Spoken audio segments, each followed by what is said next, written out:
우리 옆에 분들과 함께 한 번 더 이렇게 좀 인사하면서 활짝 웃어볼까요? 반갑습니다 하면서 우리 활짝 한번 웃으면서 인사해 보겠습니다. 반갑습니다. 네. 지난주에 이렇게 못 뵌 분들도 계시고 또 이렇게 오랜만에 보는 분들도 있으니까 너무 좋은 것 같습니다. 모두 모임의 날이 다음 주로 드디어 다가왔습니다. 이번 모두 모임의 날 주제는 다들 여러 번 들어서 잘 알고 계시겠지요? 도자기입니다. 전도는 자기 간증이다 라는 주제로 진행이 되고 있습니다. 여러분이 알고 믿고 살고 있는 그 이야기를 주변에 많이 나누어 주시기를 부탁을 드립니다. 그러면 성령께서 필요한 대로 각 사람에게 역사하실 것입니다. 그리고 모두 모임의 날에 우리 품은 태신자들과 함께 하나님의 임재가 있는 이곳 예배에 나오시기를 바랍니다. 모두 모임의 날을 앞두고 어떤 말씀을 전할까 이렇게 고민하다가 오늘 말씀을 묵상하게 되었습니다. 오늘 제목을 그리스도인의 비즈니스라고 붙였는데요. 어떤 고정관념 때문에 이 그리스도인이라는 단어와 비즈니스라는 단어가 같이 있는 것이 어색하게 느껴지는 분들도 있을 것이고요. 또 그리스도인 사업가에 대한 이야기인가? 라고 생각이 드시는 분들도 있으실 것 같습니다. 제가 설교 본문을 이렇게 붙인 이유는 오늘 본문의 말씀 때문에 그렇습니다.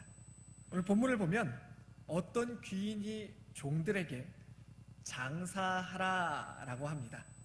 히브리어로는 프라그마테우사스테라는 단어인데요. 이 단어는 영어 번역에서 이렇게 번역하였습니다. To business. 그러니까 비즈니스 하라는 말이겠지요. 그럼 비즈니스 하라는 게 도대체 무슨 말일까요? 이윤을 추구하는 것입니다. 이윤을 남기는 것입니다. 맞습니다. 그리스도인의 비즈니스. 그리스도인으로서 이 세상에 살아가면서 이윤을 남기라는 것입니다. 만약 오늘 본문을 읽으면서 그리고 제 이야기를 들으면서 머릿속에 달란트 비유가 떠오르셨던 분들은 조금 주의하셔야 할 것 같습니다. 이를테면 하나님이 주신 달란트나 은사를 잘 활용해야 되는구나. 그걸 잘 이렇게 썩히면 안 되고 잘 써야 되는구나 라고 생각할 수 있다는 것입니다. 하지만 오늘 우리가 살펴보는 이 본문은 그 비유와는 조금 내용이 다릅니다. 그래서 이전에 가지고 계셨던 그 생각들은 잠깐 내려놓으시고 한 절 한 절 말씀을 살펴보는 것을 따라서 오늘 본문의 말씀을 같이 한번 묵상해 보시기 바랍니다. 이 문화 비유는 달란트 비유와 목적이 완전히 다릅니다. 이제 그 목적을 살펴볼 텐데요. 잘 들어보시고 한 주 동안 내가 이 말씀에 비추어서 무엇을 해야 될지 적용해 보시기 바랍니다. 자, 그렇다면 주님께서는 왜 이 비유를 말씀하셨을까요? 배경을 한번 살펴보도록 하겠습니다. 11절 말씀입니다. 우리 화면을 보고 같이 읽겠습니다. 그들이 이 말씀을 듣고 있을 때에 비유를 더하여 말씀하시니 이는 자기가 예루살렘에 가까이 오셨고 그들은 하나님의 나라가 당장에 나타날 줄로 생각함이더라. 아멘. 말씀을 잠깐 좀 띄워주시고요. 말씀을 듣고 있을 때에 라고 나오는데요. 그렇다면 이때는 언제일까요? 앞단락을 살펴보면 되겠지요. 우리 2절 말씀을 한번 같이 읽어보겠습니다. 읽겠습니다. 삭개오라 이름하는 자가 있으니 세리장이요 또한 부자라. 아멘. 바로 삭개오에게 말씀하고 계시던 그때입니다. 그러니까 지금 제자들이 듣고 있는 예수님의 이 말씀을 듣는 상황은 삭개오에게 예수님께서 말씀하고 계시던 그때인 것입니다. 그러면 이 말씀, 그러니까 그 당시에 제자들이 듣고 있었던 말씀은 무슨 말씀일까요? 이것도 역시 예수님께서 삭개오에게 하셨던 말씀입니다. 9절에서 10절 말씀인데요. 제가 읽어보겠습니다. 예수께서 이르시되 오늘 구원이 이 집에 이르렀으니 이 사람도 아브라함의 자손이미로다. 인자가 온 것은 잃어버린 자를 찾아 구원하려 함이니라 라고 말하고 있습니다. 바로 이 말씀을 제자들이 듣고 있을 때였습니다. 예수님은 왜 오셨다고 말씀하셨나요? 잃어버린 자를 찾아 구원하기 위해 오셨다라고 지금 사람들에게 이야기하고 계셨다는 것입니다. 그런데 사람들이 오해를 하였습니다. 이제 예수님께서 예루살렘에 입성하시고 나면 당장 하나님 나라가 임할 줄로 그렇게 오해하였습니다. 이스라엘은 오랫동안 강대국 로마의 지배하에 있었습니다. 따라서 엄청난 능력을 가지고 또 수많은 이적을 행하는 이 천하무적에 예수만 있다면, 이 예수님과 함께라면 로마를 몰아내고 이스라엘을 독립시킬 수 있을 것이다 라고 그렇게 생각한 것입니다. 그래서 이 오해 때문에 예수님께서는 오늘 이 열문화에 대한 비유를 말씀하고 계신 것입니다. 정말로 11절을 보니까요, 그들이 말씀을 듣고 있을 때에 비유를 더해서 말씀하셨다고 이야기합니다. 우리가 어떨 때 부연 설명을 하게 되나요? 한 가지를 충분히 설명했는데도 불구하고 혹은 한 가지에 대해서 제대로 설명이 되지 않거나 오해가 있게 될 때에 그것에 대한 첨언, 부연 설명을 더 하게 되는 것입니다. 제대로 이해하지 못했기 때문인 것입니다. 그리고 예수님이 예루살렘에 가까이 오셨다는 것과 하나님의 나라에 대해서 오해하고 있었다고 이 비유의 목적을 정확하게 다시 한번 설명해 주고 있습니다. 따라서 이 열문화의 비유는 내가 가진 재능이나 은사를 잘 활용해야 된다라는 그런 내용이 아닙니다. 이와 같은 결론이 나서는 안 되는 것입니다. 이 비유는 주님이 우리에게 들려주신 그 목적에 맞게 하나님 나라가 임하는 것과 연관된 그런 결론이 나와야만 합니다. 그렇다면 열문화에 대한 이 비유가 구체적으로 어떤 내용을 가지고 있는지 좀 이렇게 한 절씩 살펴보면서 보도록 하겠습니다. 12절부터 13절의 내용을 같이 읽어보겠습니다. 이르시되 어떤 귀인이 왕위를 받아가지고 오려고 먼 나라로 갈 때에 그 종 열을 불러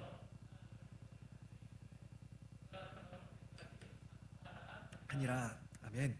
어떤 귀인이 왕위를 받아가지고 오려고 먼 나라로 가게 됩니다. 그러면서요 10명의 종들에게 각각 한 문화씩을 나누어 주고 자신이 돌아올 때까지 장사하라 라고 그렇게 말하고 있습니다. 이 각 단락이 무엇을 의미하는지 하나씩 좀 보려고 합니다. 첫 번째로 어떤 귀인이 왕위를 받아가지고 오려고에 대한 부분인데요, 이 비유가 하나님 나라가 임하는 것과 관련되어 있는 비유라면요, 이 말은 어떻게 해석되어야 되냐면 귀인이 왕위를 받아온다는 것은 바로 우리 주 예수님께서 왕이 되심이, 그 왕되심이 온 천하에 드러난다라고 그렇게 이해가 되어야 합니다. 그리고 먼 나라로 갈 때에, 먼 나라라는 것은 어떻습니까? 우리가 먼 나라에 간다라고 이야기할 때 여기서는 공간적인 이야기를 하는 것이 아닙니다. 그래서 몇 킬로미터 떨어진, 아니면은 얼마나 바다를 몇 개를 건너서 이런 먼 나라가 아니라 바로 시간적인, 지연되고 있는 시간에 대해서 이야기하는 것입니다. 갔다가 오는 데에 많은 시간, 오랜 시간이 걸린다는 것을 바로 이 주인이 먼 나라에 갔다 온다라는 말로 표현하고 있는 것입니다. 자, 이제 좀 주목해 볼 만한 단락이 등장하는데요, 종열을 불렀다라고 말하고 있습니다.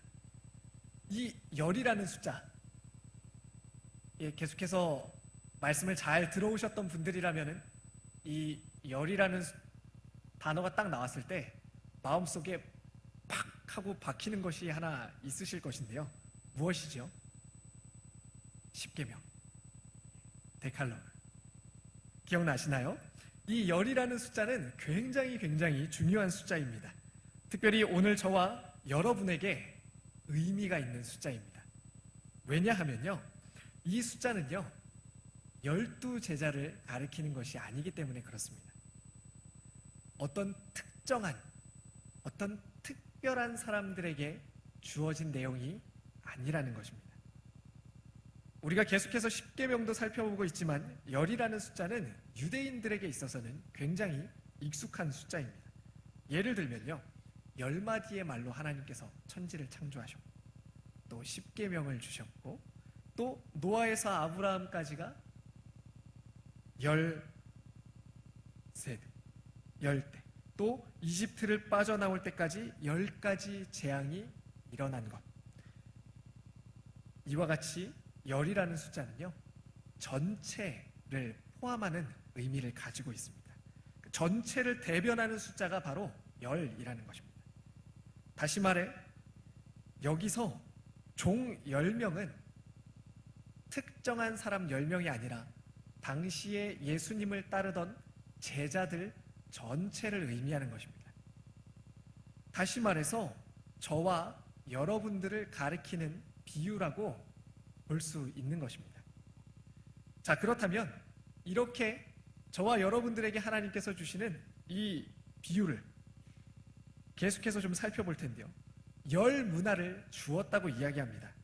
본문을 보면요, 한 종이 한 문화씩 받은 것을 알 수가 있는데요, 한 문화는 어느 정도 가치에 해당하냐면 당시에 100드라크마에 해당합니다. 그리고 이 드라크마는요, 로마의 화폐 단위로 데나리온이라는 것과 거의 똑같은 가치를 갖습니다.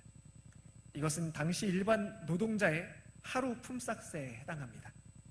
그러니까 쉽게 말해서 한 문화는요, 약 4달치의 품삯을 의미하는 것입니다. 자, 그리고 이와 같이 한 종에게 한 문화 4달치의 품삯을 맡기고 나서는요, 돌아올 때까지 장사하라라고 그렇게 말합니다. 여기서 우리가 알 수 있는 것이 무엇인가요? 주인은 언젠가, 그리고 반드시 돌아온다는 사실입니다. 그리고 그때까지 종들은 이 주인의 사업에 책임을 지고 이윤을 남겨야 하는 것입니다. 정리해 보겠습니다. 여기까지의 내용을. 주인이 먼 나라로 가면서 10명의 종들에게 각각 한 문화씩 나누어 주고 자신이 돌아올 때까지 장사하라라고 그렇게 말하였습니다. 그리고 이 말씀은 오늘 저와 여러분에게도 해당되는 말씀이다라고 그렇게 말씀을 드렸습니다. 여기서 우리가 주의 깊게 살펴봐야 하는 내용이 한 가지가 더 있습니다. 달란트 비유를 한번 이렇게 머릿속에 떠올려 보시기 바랍니다. 마태복음 25장 15절 말씀을 한번 보겠습니다. 우리 말씀을 한번 같이 읽어보겠습니다. 각각 그 재능대로 한 사람에게는 금 5달란트를, 한 사람에게는 2달란트를, 한 사람에게는 1달란트를 주고 떠났더니. 말씀을 잠깐 띄워주시고요. 우리가 지금 보고 있는 문화, 열 문화의 비유와 지금 이 달란트의 비유, 마태복음에 나와 있는 달란트의 비유와 차이점을 한번 좀 살펴보시겠습니까? 무엇이 다르지요? 달란트 비유는 종들에게 각각 다른 양의 달란트를 나누어 주었습니다. 그런데 문화 비유에서는 모두에게 똑같은 무언가를 주었습니다. 이것이 무엇일까요? 똑같이 받은 무언가. 이것이 무엇일까요? 여기에 우리가 해야 할 일에 대한 답이 있습니다. 주인이 돌아올 때까지 장사할 수 있는 미천이 되는 바로 이 무언가를 우리 모두에게 똑같이 주셨습니다. 그리스도인이라면 모두 똑같이 받게 되는 것, 그것이 무엇일까요? 바로 복음입니다. 한 사람도 똑같은 사람이 없듯이 우리 모두는 다 다릅니다. 가지고 있는 재능, 능력, 모든 것이 다 다릅니다. 하지만 복음은 모두에게 동일하게 주어진 것입니다. 그리고 이 복음을 가지고 우리 주님은 이윤을 남기라고 말씀하십니다. 그러니까 그리스도인의 비즈니스라는 것은 복음으로 장사하라는 말입니다. 그리고 종들이 사업을 할 수 있을 만큼 주인이 다시 오실 때까지 많은 시간이 걸릴 것이라고 말합니다. 예수 그리스도의 재림이, 다시 오심이 지연되고 있다는 말입니다. 그러니까 오늘 우리에게 주어진 이 하루는 복음으로 장사하라고 주신 하루라고 할 수 있습니다. 그런데 이처럼 모든 종들이 한 문화씩 받고 이 복음으로 장사하도록 요청을 받았는데요, 문제가 생겼습니다. 14절 말씀입니다. 보겠습니다. 그런데 그 백성이 그를 미워하여 사자를 뒤로 보내어 이르되 우리는 이 사람이 우리의 왕됨을 원하지 아니하나이다 하였더라 라고 말하고 있습니다. 사람들이 다 그 뜻에 따라서 열심히 장사했으면 좋을 텐데 이것을 반대하고 원치 않는 사람들이 있었다고 말합니다.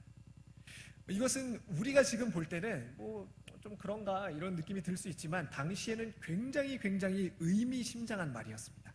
왜냐면요, 이 비유의 역사적인 배경은 아켈라오가 유다 사마리아의 분봉 왕으로 임명된 것과 관련이 있습니다. 왜냐하면 이 비유의 역사적인 배경이 아켈레오의 왕위 계승 사건을 바탕으로 하고 있기 때문입니다. 이전에 헤롯 왕도 안토니우스에게서 왕위를 받기 위해서 약 BC 40년경에 로마를 여행했던 그런 기록이 있습니다. 그리고 역시 아켈라오도 헤롯의 왕위를 이어받기 위해서 로마의 인준을 얻기 위해서 그 로마로 여행을 떠나게 됩니다. 근데 이때 빌립보라는 사람에게 돈을 많이 맡겼고 모든 영지의 수입을 관리하도록 했다고 합니다. 그때 유대인들 중에 몇몇이 이 아켈레오가 폭정을 일삼았다라는 이유로 왕위 계승을 반대하는 대표단을 로마로 보내어서 이 왕위 계승을 반대하도록 합니다. 결국 아켈라오는 로마로부터 통치권은 인정받았지만 왕권은 인정받지 못하고 다시 돌아오게 되었습니다. 어떤 일이 일어났을까요? 그는 자기 자신을 반대했던 사람들에게 분노해서 무려 8,000명이나 죽였다는 기록이 있습니다. 따라서 당시 왕위를 받기 위해 여행한다는 것은 유대인들이 듣기에는 매우 의미심장한 그런 이야기였던 것입니다. 듣는 사람들로 하여금 아주 강렬한 인상을 남기는 그런 메시지라는 것입니다. 주님을 반대하는 자들에게는 피할 수 없는 심판이 있을 것이라는 점을 암시하는 것입니다. 자, 이렇게 먼 나라에 간 주인이 다시 돌아오게 됩니다. 그리고 이 주인은 돌아와서 종들이 각각 어떻게 장사하였는지를 알고자 해서 그 종들을 부르게 됩니다. 여기서 또 한 가지, 주인이 무엇을 확인하려고 이 종들을 불렀을까요? 얼마나 많이 남겼는지, 얼마나 많이 벌었는지, 그렇게 많이 벌 수 있었던 사업의 수단은 무엇이었는지를 확인하려는 것이 아니었습니다. 주인이 알고자 하는 것은 어떤 방식으로 장사했는지 혹은 얼마나 많이 남겼는지가 아니라 그 장사를 해서 남겼는가 하는 것입니다. 그랬더니 한 종은 이렇게 대답합니다. 17절을 한번 같이 읽겠습니다. 17절 말씀을 읽어보겠습니다. 시작. 잘하였다. 죄송합니다. 17절 말씀 같이 읽어보겠습니다.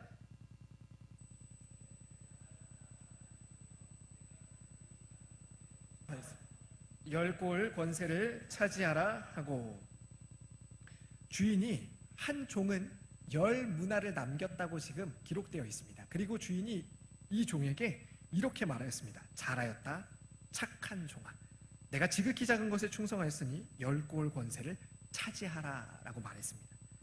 그리고 5문화를 남긴 두 번째 종에게도 같은 내용을 이야기합니다. 5골 권세를 주었습니다. 여기서 주인의 결산 방법을 한번 살펴보시기 바랍니다. 우리가 한번 영업사원이 되었다고 생각해 봅시다. 오늘 새로운 고객을 만나서 100만 원의 수익을 올렸습니다.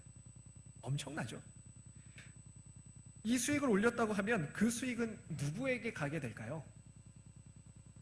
사장님이 가져가든 비율로 나누든 여튼 주인에게 이윤이 돌아가게 될 것입니다. 하지만 이 비유에서 주인은 종들에게 나누어 주었던, 그리고 종들이 더 얻게 되었던 그 돈, 그 이윤에 대해서 전혀 손을 대지 않습니다. 한 푼도 가져가지 않았습니다. 오히려 더 큰 권세로 그들에게 보상을 해주고 있습니다. 내가 회사에 100만 원의 이익을 냈는데 회사에서 내게 그 100만 원을 그대로 두고 1000만 원을 더 준다면 이것이 말이 되겠습니까? 그리스도인이 하는 복음 장사는 이처럼 이해 불가한 것입니다. 하나님이 우리에게 더 큰 것들로 보상해 주시기 위해서 우리에게 맡기시는 것입니다. 오해하지 마시기 바랍니다. 복음으로 살고 복음을 전하는 그것 때문에 여러분 인생이 나이스해지지 않을 거라고 그렇게 오해하지 마시기 바랍니다. 오히려 정반대입니다. 복음을 전해서 정죄받는 것이 아니라 복음을 전하지 않아서 정죄받게 되는 것입니다. 왜 그런지 계속해서 살펴보도록 하겠습니다. 이 한 가지 문제가 발생하게 되었습니다. 뭐냐면요, 모든 종들이 다 하나님 앞 주인 앞에 이윤을 남겨온 것이 아닌 것입니다. 한 문화를 그대로 가지고 온 사람이 있었습니다. 이 종은요 이렇게 말합니다. 20절에 보니까요, 주인이여 보소서 당신의 한 문화가 여기 있나이다. 내가 수건으로 쌓아 두었나이다 라고 말하고 있습니다. 이 세 번째 종을 소개하는 특징이 있습니다. 앞선 종들은요 첫째 그리고 둘째라고 소개가 되고 있는데요, 세 번째 종은 셋째 종이 아니라 한 사람이라고 소개가 되고 있습니다. 이 원어에서는요 호 헤테로스라고 하는데요, 번역하면 다른 사람이라고 번역이 됩니다. 이것은 앞선 두 종과 전혀 다른 관계에 있다, 다른 부류에 있다, 다르게 분류된다라는 사실을 강조해서 설명하는 것입니다. 현격한 차이가 앞선 두 종들과 이 다른 한 종에 있다라는 것을 말하는 것입니다. 그는 수건으로 한 문화를 쌓아두었습니다. 유대 문헌을 살펴보면요, 당시 돈을 수건으로 싸서 보관하는 것은 한 가지의 보관법이라고 그렇게 말합니다. 그러니까 이 사람은 주인이 돌아올 때까지 그 한 문화를 나름대로 보관해 둔 것입니다. 그런데 왜 악한 종이라고 이렇게 야단을 맞게 되는 것일까요? 그 이유가 오늘 이 비유를 푸는 중요한 열쇠가 됩니다. 먼저 종이 그렇게 한 이유를 21절에서 말합니다. 이는 당신이 엄한 사람인 것을 내가 무서워함이라. 당신은 두지 않은 것을 취하고 심지 않은 것을 거두나이다 라고 말하고 있습니다. 여기서 엄하다는 말은요 좀 성격이 까칠하거나 아니면 너무 이렇게 타이트하다라는 것을 말하는 것이 아닙니다. 사람의 마음과 행동과 관련해서 거친 그리고 가혹한이라는 의미를 가지고 있습니다. 또 두지 않은 것을 취하고 심지 않은 것을 거둔다라는 이 말은 어떤 뜻을 가지겠습니까? 심지 않은 것을 거둔다니요, 부정하다라는 것을 이야기하는 것입니다. 따라서 이 종은 주인을 어떻게 이해하는 것입니까?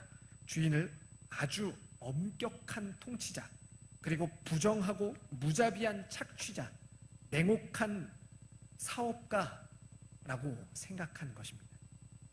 그래서 이 종은 스스로 다음과 같은 이런 딜레마에 빠졌을 수 있습니다. 이렇게 생각하는 것이죠. 만약 내가 돈을 번다면 주인이 그것을 다 빼앗아 가고 말 거야. 내가 돈을 벌도록 내 인생을 착취하는 주인을 위해서 굳이 내 인생을 이렇게 열심을 다해야 될까? 내가 열심히 일해야 되는 이유가 있나? 내 인생을 팔아서 자기만 호의호식할 게 분명해. 그리고 만약 내가 돈을 잃어버린다면 반드시 내게 책임을 물어서 다 변상하고 내 모든 삶을 송두리째 빼앗아 갈 거야. 이런 모험에 내 인생을 걸 수는 없어 라고 이렇게 생각했을 수 있다는 것입니다. 앞서서 장사하라는 말은 이 비즈니스, 사업, 이윤을 추구하라는 의미가 담겨 있다고 말씀드렸습니다. 비즈니스가 무엇입니까? 사업이 무엇입니까? 장사가 무엇입니까? 하다 보면 망할 수도 있고 성공할 수도 있는 것이 바로 이 장사 아니겠습니까? 그런데 세 번째 종은 주인을 악덕 업주로 오해하였습니다. 이게 바로 이 종이 장사하지 않은 이유입니다. 그러자 주인이 무엇이라고 대답합니까? 22절 말씀을 한번 같이 볼 텐데요. 화면에 좀 띄워주십시오. 앞부분을 한번 봅니다. 악한 종아, 내가 내 말로 너를 심판하노니 라고 말합니다. 너가 방금 한 그 말로 내가 너를 심판하겠다라고 주인이 말하고 있습니다. 무슨 말입니까? 그 뒷부분에 보니까요. 너는 내가 두지 않은 것을 취하고 심지 않은 것을 거두는 엄한 사람인 줄로 알았느냐라고 말합니다. 그러니까 주인이 이 종을 야단하는 그 이유가 뭐냐면요.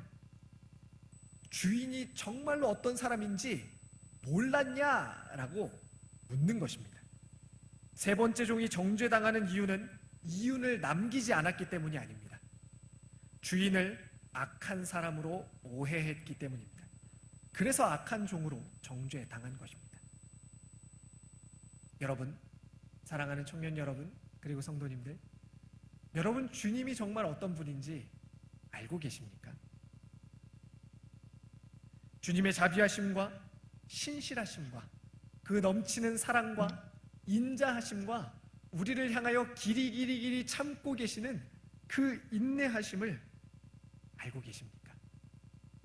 아니면 우리를 정죄하고 우리에게 득달같이 달려와서 무언가를 내놓으라고 그렇게 우리의 삶을 쥐고 흔드는 악덕 업주로 오해하고 계십니까?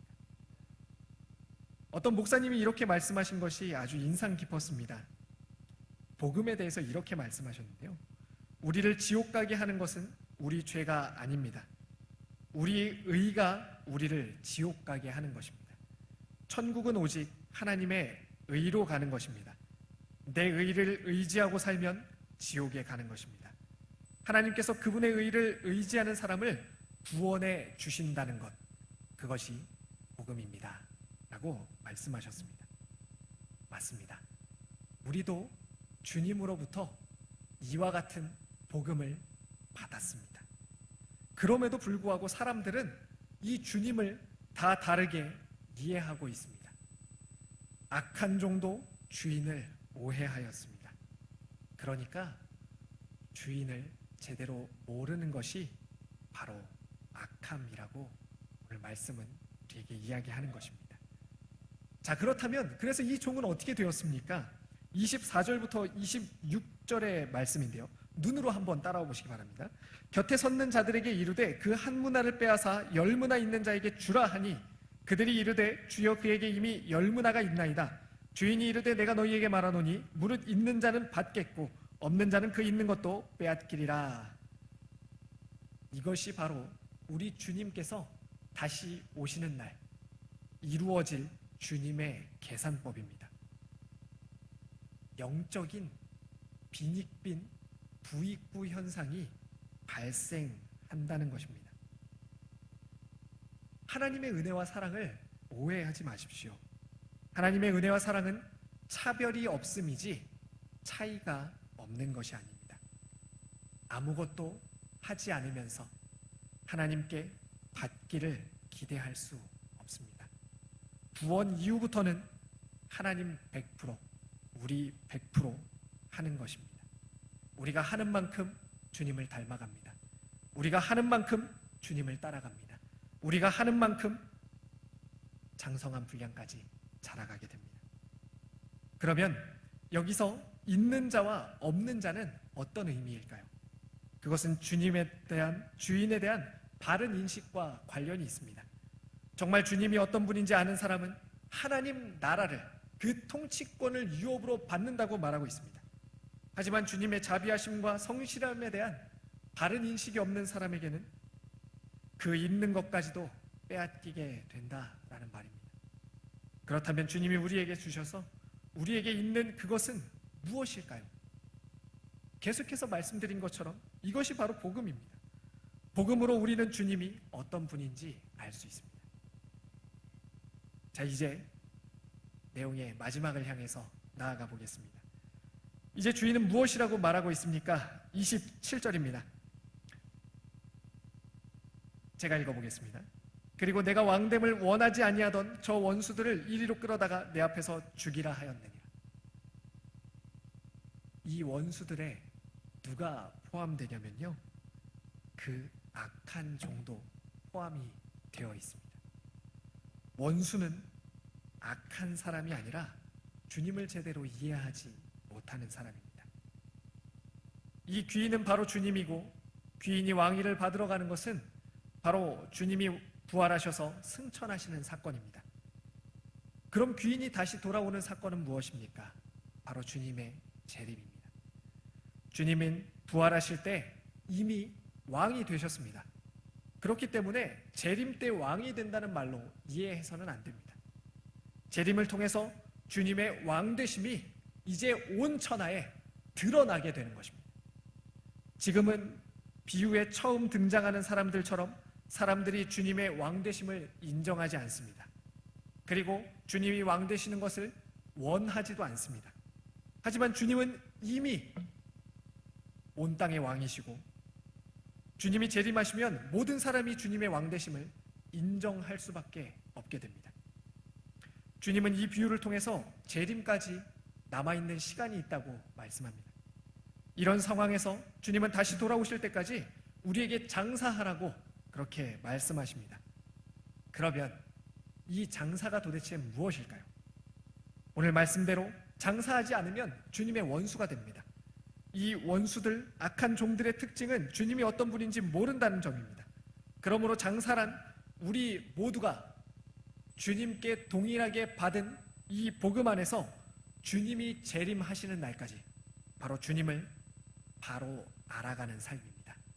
그리고요, 다른 사람들도 주님을 바로 알 수 있도록 이 복음을 널리 전하는 삶입니다. 바로 그리스도인의 비즈니스란 복음으로 살고 복음을 전하는 것입니다. 이것이 바로 그리스도인의 비즈니스입니다. 그럼 이렇게 비즈니스를 해서, 장사를 해서 남게 되는 이유는 무엇입니까? 이윤이 어떻게 생기게 되는 걸까요? 그 이유는 우리의 행위나 노력이 아니라 오직 주인의 긍휼과 자비하심에 의해서 발생하는 것입니다.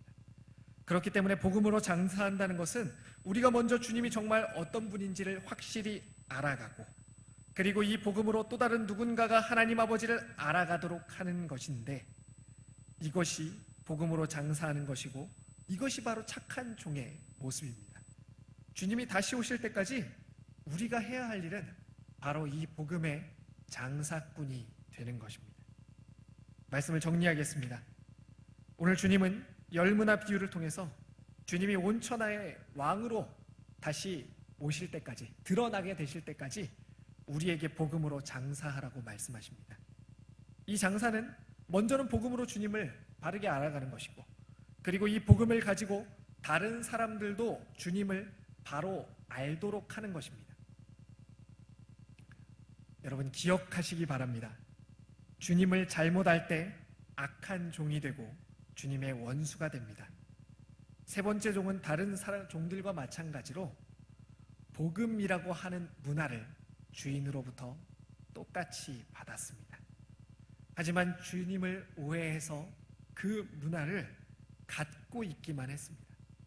그 문화가 그에게 있음으로 인하여서 주변에 아무런 영향력도 미치지 못하였습니다. 그래서 결국 주님과 아무 상관이 없는 사람으로, 악한 종으로 정죄를 받게 되었습니다. 여러분 오해하지 마시기 바랍니다. 복음으로 하는 장사의 결과는 오로지 주인의 긍휼과 자비하심에 달려 있습니다. 복음으로 살았을 때 실패할까봐, 혹은 복음을 전했을 때 그 사람과의 관계나 그 사람이 잘못될까봐 걱정하지 마십시오. 결과는 우리 몫이 아니라 하나님의 몫입니다. 우리는 살고 전하면 되는 것입니다. 우리는 주님이 온 세상의 왕으로 다시 오시는 그날까지 복음으로 장사해야 합니다. 복음으로 살아 내 삶의 현장에 하나님 나라가 임하도록 해야 합니다. 복음을 전해 내 주변의 사람들이 하나님 나라에 참여하도록 해야 합니다. 그러면 주님께서 우리에게 풍성한 곳으로 보상해 주실 것입니다. 이제 모두 모임의 날이 일주일 앞으로 다가왔습니다. 앞서 설교 초두에 말씀드린 것처럼 오늘 말씀을 잘 들으시면서 이 한 주 동안 무엇을 해야 할지 적용해 보시라고 말씀을 드렸는데요. 우리가 해야 할 일은 너무나도 분명합니다. 우리가 가진 복음, 우리가 살고 있는 이 복음을 전하는 것입니다. 그래서 한 주 동안 여러분들 때문에 누군가가 하나님이 살아계시다는 것, 하나님이 참 좋으신 분이라는 것, 예수 그리스도께서 나를 구원하신 분이라는 사실을 알게 되는 은혜와 역사가 있기를 간절히 축원드립니다. 기도합니다.